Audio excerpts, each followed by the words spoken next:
Al-Quran memuat isyarat ilmiah tentang penciptaan langit dan bumi. Al-Quran menyebutkan bahwa penciptaan langit dan bumi terjadi selama 6 masa. Informasi ini diungkapkan sebanyak 7 kali dalam kitab suci umat Islam yakni Al-Quran. Di antara ayat yang menjelaskan hal ini adalah surat Yunus ayat 3.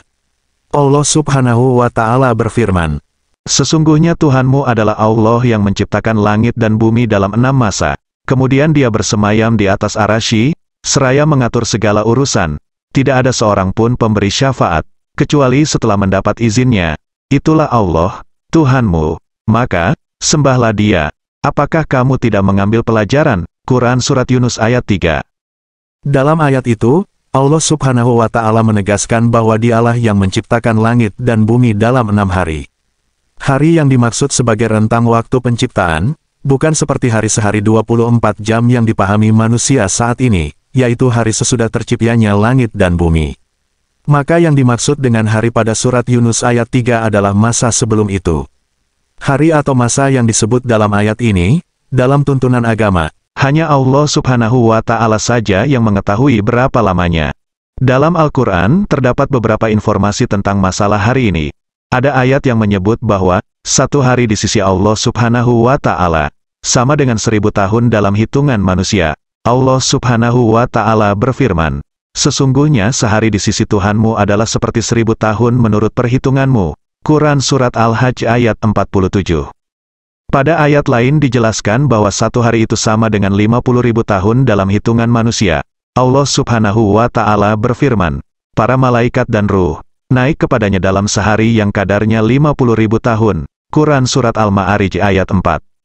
Penciptaan jagat raya, meliputi langit, bumi dan segala isinya, terjadi dalam 6 masa. Hal ini juga diungkapkan dalam kitab-kitab suci agama-agama samawi, yaitu Taurat, Injil dan Al-Quran. Sejalan dengan informasi ini, ilmu pengetahuan juga mengungkapkan bahwa jagat raya atau alam semesta seperti yang ada saat ini, terjadi melalui suatu proses yang sangat panjang, yang memungkinkan untuk dikelompokkan menjadi 6 masa. Dengan demikian, terdapat kesesuaian antara informasi yang diberikan Allah Subhanahu wa Ta'ala dalam Al-Quran dengan penjelasan yang diberikan para ilmuwan melalui telaah dan penelitiannya. Menurut Ahmad Marconi, pengertian 6 masa kejadian semesta alam, secara singkat seperti ini. Masa pertama, terjadinya dentuman besar Big Bang. Kontinum ruang waktu yang lahir masih berwujud samar-samar, di mana energi dan ruang waktu tidak jelas bedanya. Masa kedua, terbentuknya subkosmos. Alam semesta mengalami proses inflasi. Gravitasi muncul sebagai pernyataan adanya materi, dan gaya inti kuat memisahkan diri dari gaya inti lemah dan gaya elektromagnetis. Fundamental subatomic particles, quarks dan anti-quarks, mulai terbentuk masa ketiga, sintesa inti atom. Pada masa ini dimulailah sintesa atau pembentukan inti-inti atom. Quarks bergabung sesamanya, membentuk inti-inti atom, seperti proton, neutron, meson, dan lain-lain. Masa keempat, tahap keempat dimulai sejak berakhirnya tahap ketiga.